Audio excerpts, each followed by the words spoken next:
penjualan secara tunai dan kredit termasuk return potongan pembelian, dan terakhir kita akan membahas tentang cara mencatat penjualan berdasarkan jurnal khusus. Nah, sebelum kami menjelaskan cara menginputnya, maka terlebih dahulu kami akan perlihatkan format dari pencatatan dan transaksi pembelian yang terdiri dari tanggal, nomor faktur, nama supplier atau jenis barang biasanya, jumlah pembelian, harga satuan, total biaya, metode pembayarannya, tunai atau kredit, dan tanggal jatuh temponya. Ingat ya, periksa kembali data untuk memastikan keakuratan, kelengkapan, dan serta gunakan sistem akuntansi yang terintegritas dan dokumentasikan semua transaksi pembelian dengan baik untuk memudahkan transparansi di masa depan ya.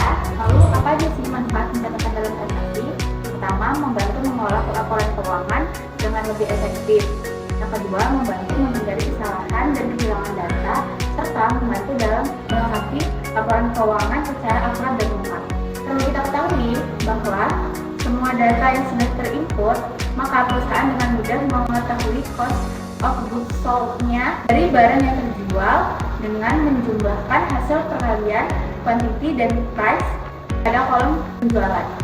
Selanjutnya, bagaimana penjualan secara tunai dan kredit termasuk retur atau potongan pembelian. Yang pertama, penjualan secara tunai ialah penjualan yang dilakukan dengan pembayaran secara langsung pada saat transaksi terjadi antara penjual dan pembeli. Kelebihan dari penjualan secara tunai dapat meningkatkan likuiditas perusahaan dengan mengurangi resiko kredit yang macet. Contoh transaksi penjualan secara tunai adalah pada tanggal 5 Desember perusahaan menjual barang dagang stetoskop sebanyak 20 unit senilai 30 juta secara tunai kepada rumah sakit Amanah. Berikut contoh transaksi dan cara menjurnal penjualan secara tunai.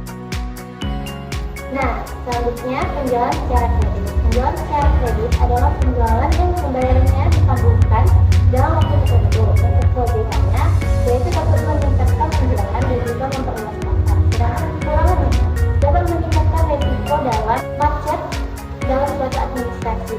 Untuk contoh transaksinya, pada tanggal 10 Desember 2023, perusahaan menjual dexamethasone 250 box kepada Puskesmas Sejahtera Mandiri senilai 7 juta dengan term N/30, yaitu pembayaran harus diselesaikan secara full dalam waktu 30 hari dan berikut contoh. Selanjutnya ada return pembelian. Return pembelian adalah barang yang telah dibeli dan kembalikan karena cacat atau tidak sesuai dengan spesifikasi yang diinginkan oleh pembeli. Prosedur dalam return pembelian harus jelas dan efektif untuk memastikan kepuasan pelanggan. Contoh untuk transaksi return pembeli yaitu Rumah Sakit Medika Prima melakukan pembelian barang 200 box paracetamol dengan harga 1 box 63.000 yang dibeli dari kota. Berikut cara menjurnal.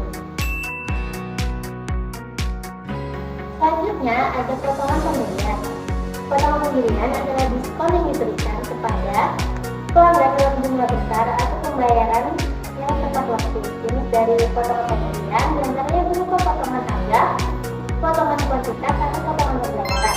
Contoh transaksi potongan pembelian yaitu perusahaan memberikan diskon 2% atas penjualan 100 unit termometer digital secara kredit dengan seharga 28.000 per unit kepada rumah sakit Kasih Ibu dengan diskon yang diberikan untuk pembayaran dilakukan dalam 5 hari dan jatuh tempo dalam kurun waktu 30 hari. Artinya, customer akan mendapatkan potongan dengan nilai 2% apabila ia melengkapi syarat yaitu melakukan pembayaran 5 hari dalam waktu 30 hari. Berikut contoh. Next, kita lanjut ke materi ketiga yaitu penjualan ke dalam jurnal khusus. Apa sih jurnal khusus? Nah, jurnal khusus adalah jurnal yang biasa kita gunakan untuk mencatat transaksi-transaksi yang sering terjadi di dalam sebuah perusahaan. Format kolom dari jurnal khusus biasanya terdiri dari tanggal, nomor faktur, nama pelanggan, syarat pembayaran, jumlah penjualan termasuk piutang ataupun penjualan, dan kolom referensi. Cara mencatat penjualan ke dalam jurnal khusus bagi berikut. Yang pertama, identifikasi transaksi penjualan yang terjadi dalam perusahaan. Kedua, catat transaksi penjualan ke dalam jurnal khusus penjualan dengan menggunakan kolom-kolom yang tersedia. Tiga, periksa dan verifikasi data yang telah dicatat untuk memastikan keakuratan dan kelengkapan data. Pencatatan jurnal khusus penjualan pada perusahaan dagang memiliki banyak sekali manfaat, di antaranya mempermudah perusahaan mencatat transaksi penjualan kredit, mempercepat proses pengolahan data, serta meningkatkan efisiensi dan pengendalian internal dalam perusahaan. Kesimpulan akhir adalah pencatatan data transaksi pembelian dan penjualan secara tunai dan kredit, termasuk retur dan potongan pembelian dan penjualan ke dalam jurnal khusus, merupakan proses penting dalam pengelolaan keuangan perusahaan yang efektif dan akurat.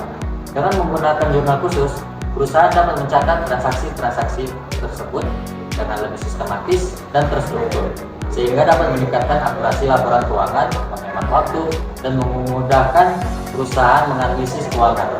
Catatan yang akurat dan lengkap memungkinkan perusahaan dapat memantau arus kas, mengelola piutang dan hutang, serta membuat keputusan bisnis yang tepat.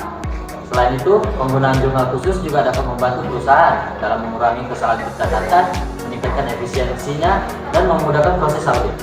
Dengan demikian, catatan data transaksi pembelian dan penjualan secara tunai dan kredit, termasuk retur dan potongan pembelian dan penjualan ke dalam jurnal khusus merupakan fondasi penting dalam pengelolaan keuangan perusahaan yang efektif dan akurat, sehingga dapat membantu perusahaan dalam mencapai tujuan khususnya.